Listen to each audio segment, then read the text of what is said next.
Shri K Ramkumar, ഇവിടെ നിയമപരമായി തുടർ നടപടി എന്തെടുക്കാം എന്നുള്ളത് തന്നെയാണ് ഏവരും ഉറ്റുനോക്കുന്നത്. കാരണം പരാതിക്കാർ ഇല്ല എന്നുള്ള പ്രതിരോധം CPM സൃഷ്ടിക്കുമ്പോൾ ഒരുപക്ഷെ ഈ പരാതിക്കാരനും ആരോപണ വിധേയനുമൊക്കെ പൊതുസമൂഹത്തിന് മുൻപാകെയുണ്ട്. പോലീസും വിജിലൻസ് കേസും ഒക്കെയായി മുന്നോട്ട് പോകേണ്ടുന്നൊരു കാര്യം ഒരു രാഷ്ട്രീയ പാർട്ടിയുടെ ആഭ്യന്തര കാര്യം മാത്രമെന്ന് പറഞ്ഞ് ഒതുക്കുമ്പോൾ നിസ്സഹായരാകുന്നതും വെല്ലുവിളി ഏറ്റുവാങ്ങുന്നതും പൊതുസമൂഹം തന്നെയല്ലേ?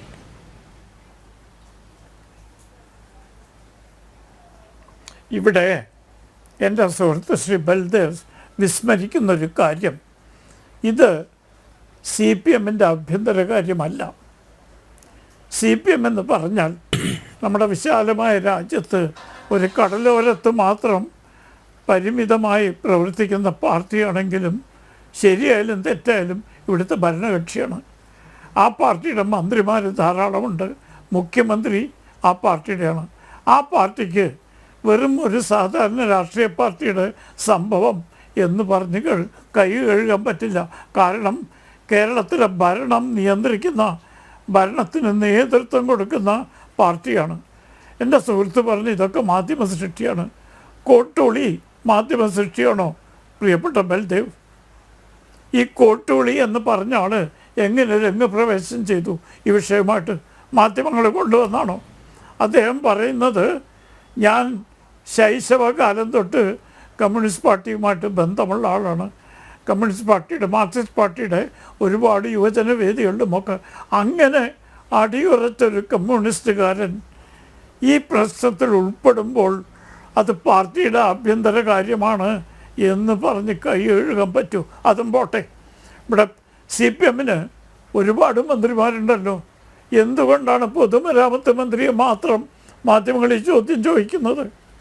ആരോഗ്യമന്ത്രിയോട് ചോദിച്ചില്ലല്ലോ, അല്ലെങ്കിൽ ഫോറസ്റ്റ് മന്ത്രിയോട് ചോദിച്ചില്ലല്ലോ, നമ്മുടെ വിദ്യാഭ്യാസ മന്ത്രി വാസവനോട് ചോദിച്ചില്ലല്ലോ. റിയാസിനോട് മാത്രമാണ് മാധ്യമങ്ങൾ ചോദിച്ച്. അത് എൻ്റെ സുഹൃത്ത് പറയണു പാർട്ടി പറഞ്ഞിട്ടില്ല. എങ്ങനെയാണ്?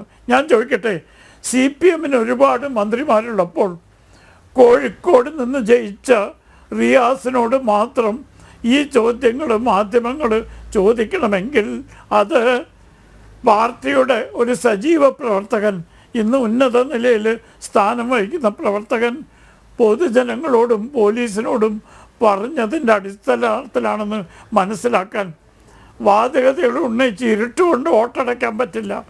അത് അത്രമാത്രം പ്രകാശമാനമായി പോയി ഈ സംഗതി. അതുകൊണ്ട് ഇത് പാർട്ടിയുടെ ആഭ്യന്തര കാര്യമല്ല, ഇത് കേരളത്തിലെ ജനങ്ങളുടെ കാര്യമാണ്. പ്രകാശ് കോട്ടൂളി ഒരു സാധാരണ വ്യക്തിയല്ല. രാജ്യം ഭരിക്കുന്ന, സംസ്ഥാനം ഭരിക്കുന്ന കക്ഷിയുടെ പ്രമുഖ പ്രവർത്തകനാണ്. അദ്ദേഹത്തെയാണ് പാർട്ടിയിൽ നിന്ന് പുറത്താക്കിയത്.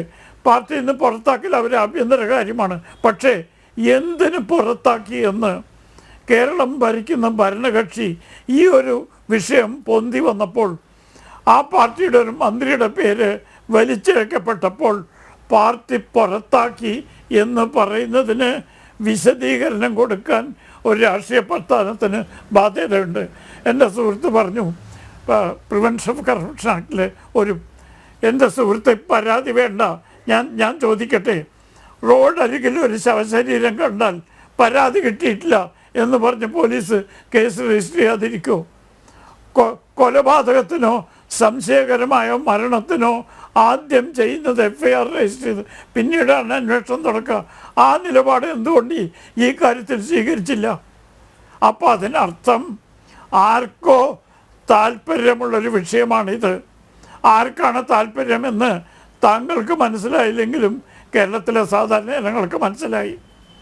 ആ പാർട്ടിക്ക് താല്പര്യത്തിനനുസരിച്ച് കേസ് രജിസ്റ്റർ ചെയ്യാതെ, അന്വേഷണം നടത്താതെ, കുറ്റക്കാരായ ആരെങ്കിലും ഉണ്ടെങ്കിൽ അവരെ നിയമത്തിൻ്റെ മുന്നിൽ കൊണ്ടുവരാതിരിക്കാനും ഈ സംഭവം തേച്ച് മാച്ച് കളഞ്ഞ് ഒരു സസ്പെൻഷനിലൊതുക്കി പാർട്ടിയുടെ ആഭ്യന്തരകാരന് വിശദീകരണം കൊടുത്തും നിർത്തിവെക്കാനുള്ള ഹീനമായ ശ്രമമാണ്.